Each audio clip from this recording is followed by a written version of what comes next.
All right, morning cappers. As you can see in the background, there's no corn. That's because yesterday I lost my mind. Wait a minute, Phil, where's all the corn? All right there, capper maniacs. This hurts me more than it hurts you. So he can dig up the corn and replant it. So he can dig up the corn and replant it. All right, well, we're dry and we're thin up here at the top of this hill. And I replanted it, all of it, tilled it all under. So his beans are looking good, but he's not happy with the corn. So my food plot obsessed hubby is out there spraying, fertilizing, so he can dig up the corn and replant it. So he can dig up the corn and replant it. So he can dig up the corn and replant it all tomorrow.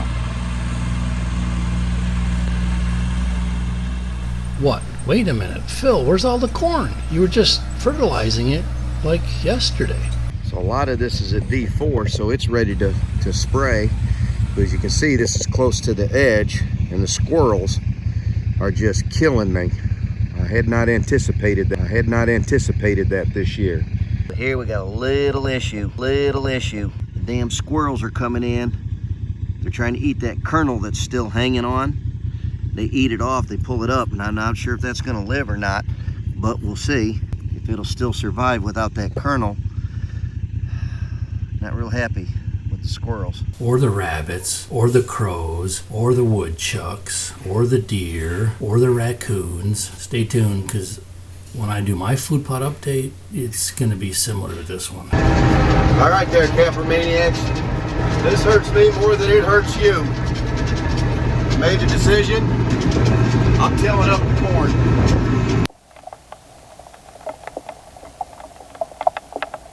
I don't know if I got it too deep or what, but it just ain't looking good enough to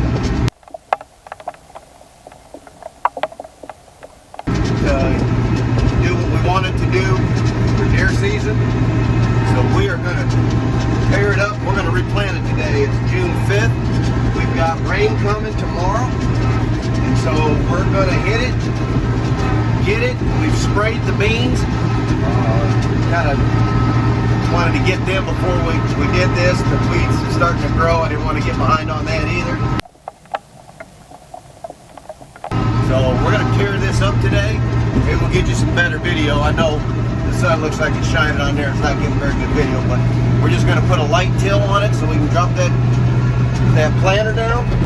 Riddick's excited to be in the tractor, but I don't think he realizes the depth of what we're doing here. So kind of a crazy day, but we're gonna do it. All right, we'll check back in. Yeah, he's bored already. Oh my gosh, Phil, you're tilling that under? On my farm, by my standards, that is a kick-butt stand of corn. Oh, but I know the feeling, dude. I know the feeling. See, you're starting to get more wild critters now that you're living there, and poachers ain't in there shooting everything up. So welcome to the club. Anyways, let's get back to the vlog here and see how Phil does. This is a really cool country living vlog overall, so let's get back to it. Thanks a lot.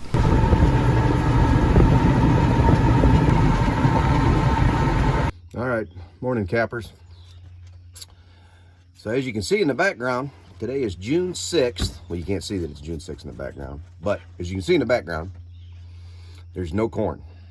That's because yesterday I lost my mind. Couldn't take it, didn't like my corn, and I replanted it, all of it, tilled it all under. The corn serves multi-purposes around here, so if it was just a food component, I could have planted it in milo and just let it go for the year. But we use it for sound barrier, visual barrier, tonnage for biomass, for amending the soil. We had time, so we did it. Yes, I'm knucking futs. So, got some video about it, but that's the update. June 6th, corn's been replanted. Beans look fantastic. They're looking good. I sprayed them. They're looking good. I kind of went at a half rate because some of them were a little immature yet, so I didn't want to kill that off. Got a couple little bare spots in my buckwheat. Deer are hammering the buckwheat at night. They're loving it. It's full of water. Got a couple of does that are just busting. They haven't dropped them fawns yet, but they are just ready to go. So as soon as they drop, we'll see if we can't get some pics and backdate the conception date and go from there. We've already had one, and I backdated her to about November 10th.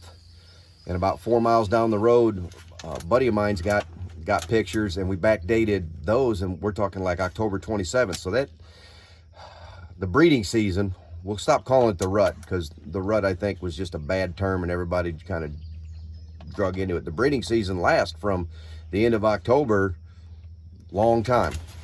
So we'll get some info on that and do some stuff. Stick around, a lot going on, always something going on down at the farm.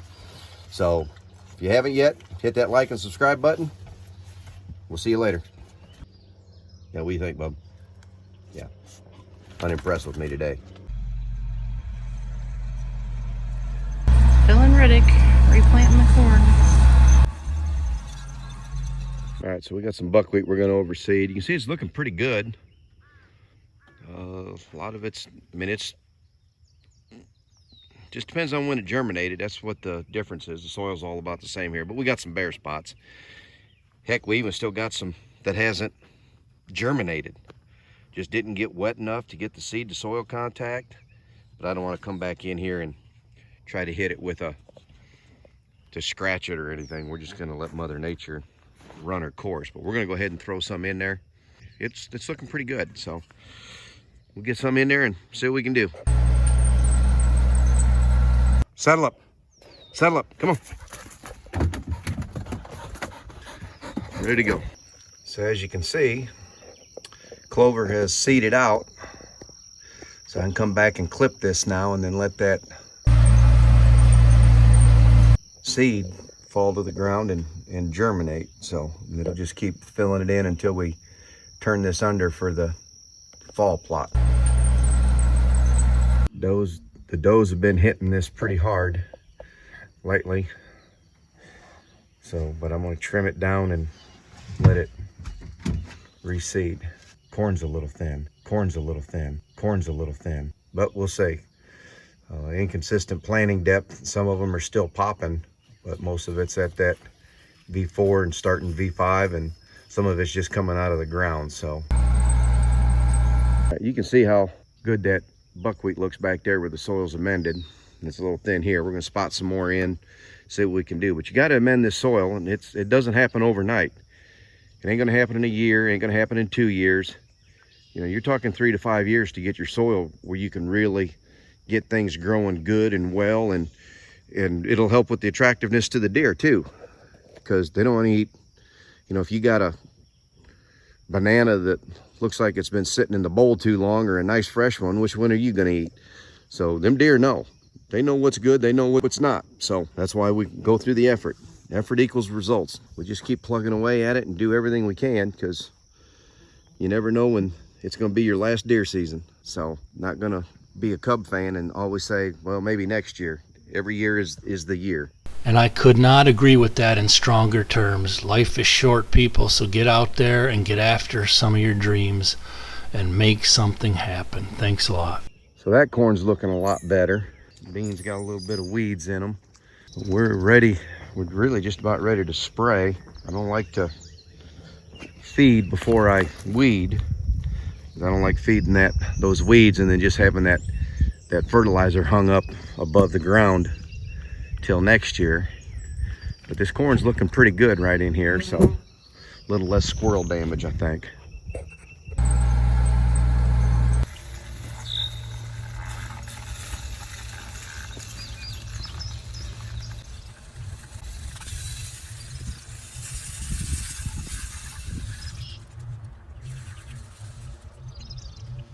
So what we got here is a little bit of plot screen around each of these units, and what we're doing is just putting something in just to kind of help them blend a little bit more into the natural environment instead of just being a tower.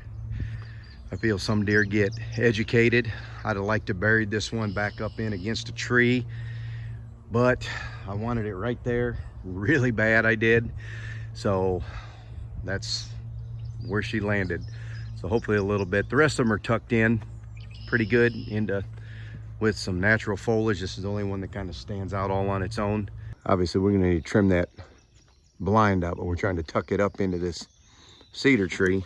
But our screen is starting to come along. It's probably some sorghum, Egyptian wheat, some other different things.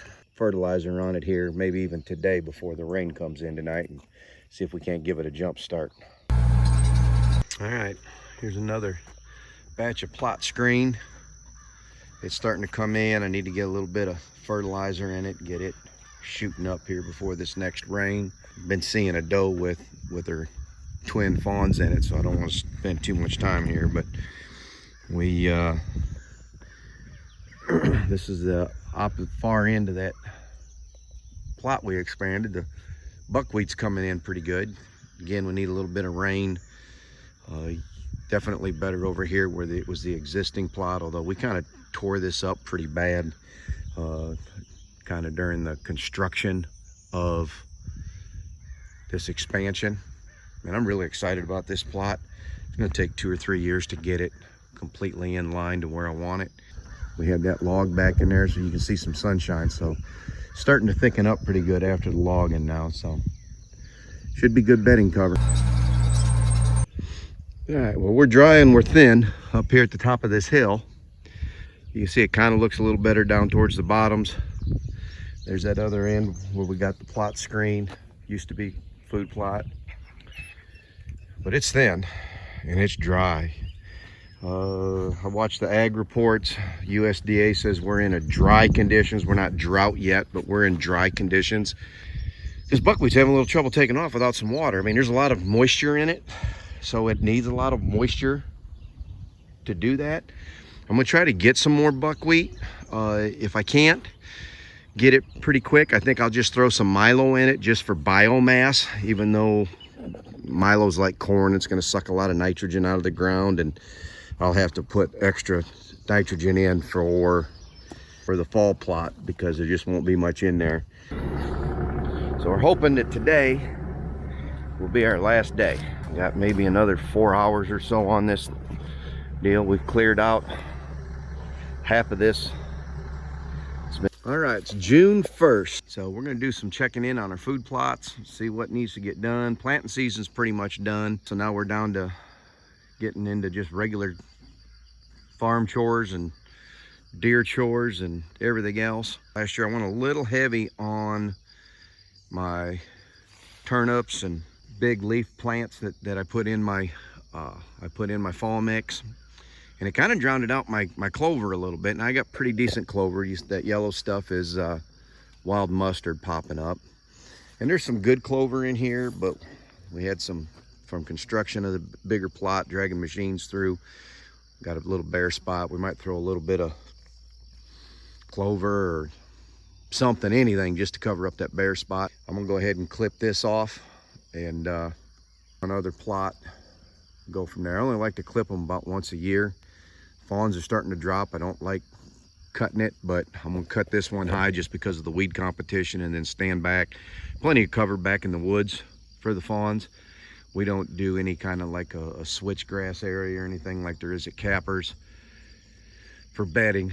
Most of my bedding is back in the thick stuff. So the food plots, the open areas, they're not supposed to be bedding out here. Too easy for a coyote to come through here and find a fawn. You know, Kapper's is big enough, it'd be really hard for a coyote to find them, but here it's so small, it doesn't matter if this was 4 feet tall, 2-3 coyotes come through together, they'd find a fawn instantly. So we're gonna clip this down, go from there. We got a lot of chores to do today. Beat that heat, beat the rain. It's like 74 degrees at 8:30 in the morning, so it's pretty tough. So I mean, it's probably 72 degrees inside the air where Kapper is right now. So we're gonna get after it, get some stuff done.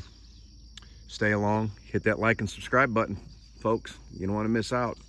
Be a lot of big changes over the next few weeks, and I mean, it's already June 1st, and in the next 6-7 weeks we're going to start digging up for fall food plots. So all right, we'll check back in later.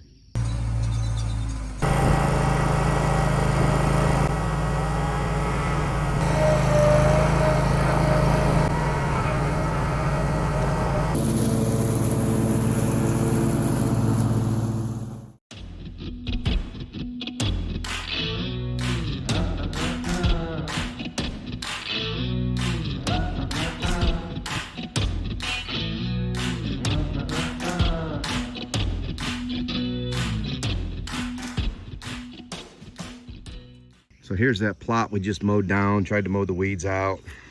I mean, it looks like garbage.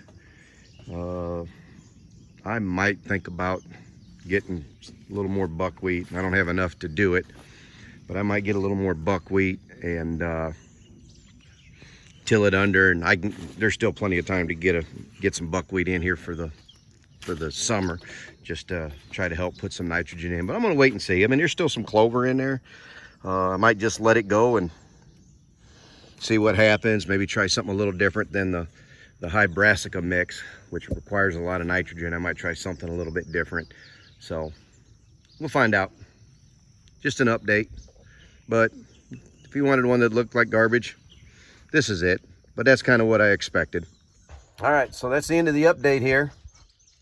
I think we started this video at June 1st and we're ending on June 6th. So that's almost a week's worth of garbage. I didn't get it all on tape because sometimes I'm just trying to beat the weather. But that's it. I mean, we're going to check back in. Going to be a while. We got to get caught up on chores. We got a lot of bush hogging to do and trail trimming and probably some honeydews for the wife because she ain't real keen on my obsession with food plots. So that's it. We're checking out. Riddick's hot. I don't know why he came out with that fur coat on. I told him.